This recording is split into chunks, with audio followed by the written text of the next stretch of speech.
Imagine the New England Patriots being forced to fly back to Canada after every single home game.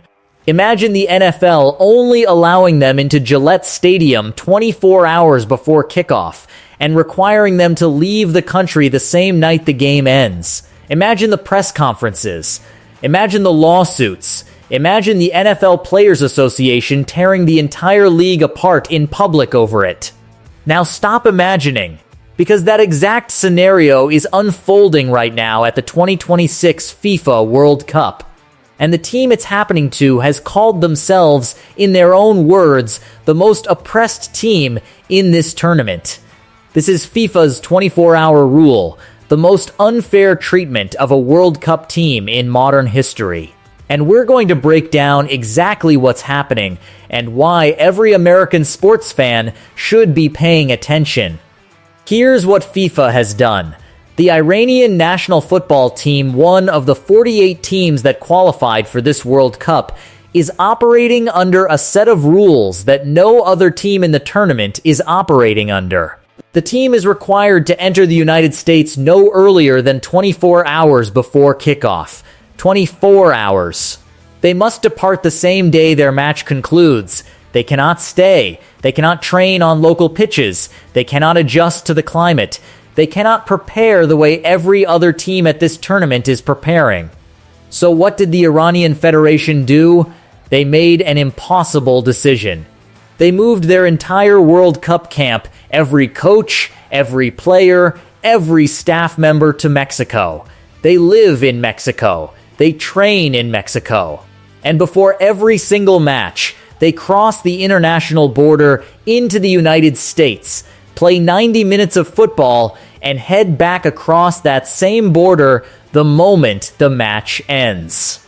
Now let's talk about what that actually means for competition. Every other team at this World Cup arrives in their host city 2 to 3 days before kickoff. That's the basic standard at the highest level of the sport. Time to train on the actual match pitch. Time to adjust to the time zone. Time to recover from travel.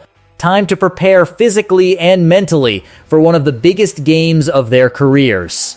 That standard is not a luxury, it's the foundation of fair competition, and Iran does not have access to it. So when the team opened their tournament against New Zealand and walked off the pitch with a 2-2 draw, the head coach, Amir Galenoi, did not blame his players. He did not blame his tactics. He blamed the rule. He said the disruption had prejudiced his team in the match. And then he said something that should chill every sports fan watching. He said his team is the most oppressed team in this tournament. The most oppressed team in this tournament.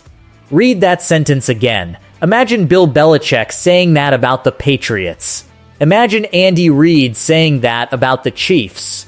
Imagine any NFL head coach standing at a podium after a game and telling the world that his team had been competitively sabotaged by the very league running the tournament.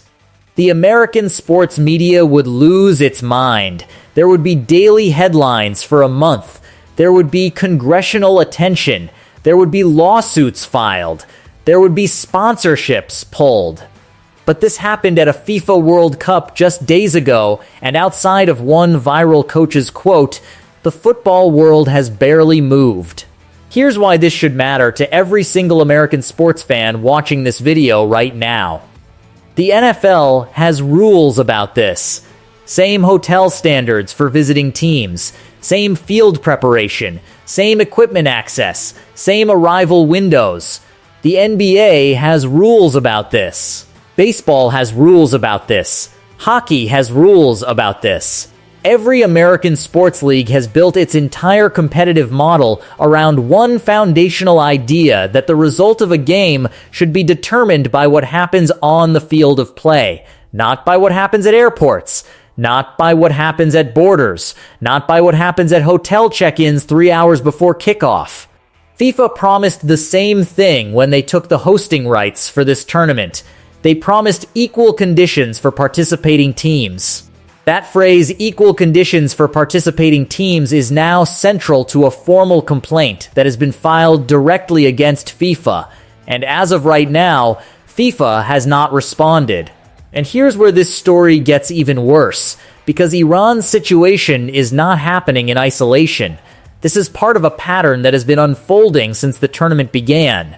FIFA's own selected match official, Omar Arton, the Confederation of African Football's Referee of the Year, was detained for 11 hours at a Miami airport before being sent home with valid credentials in his hand. Iran's official supporter ticket allocation was quietly withdrawn days before their first match. 14 Iranian officials were denied visas to even watch their own team play. A Brazilian envoy had his Swiss travel authorization flagged for review. An Iraqi striker was held for 7 hours of phone inspection. A team photographer was sent home.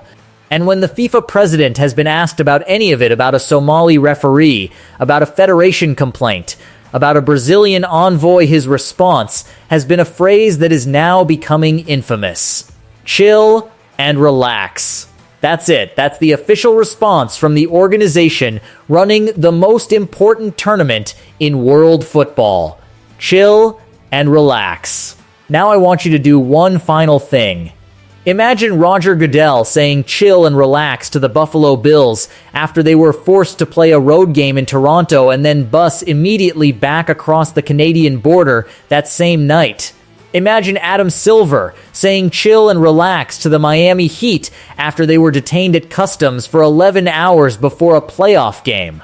Imagine Rob Manfred saying chill and relax to the Houston Astros after their entire roster was told to base its season operations in another country. The lawsuits would be filed before the next inning was thrown. The commissioner would be gone by sunrise. The Players Association would shut the league down by Monday morning. American sports culture does not allow this. FIFA's culture apparently does. So drop a comment below and tell me what you think. Should FIFA have to step in when a host nation's policies turn one team into the most oppressed team in the tournament?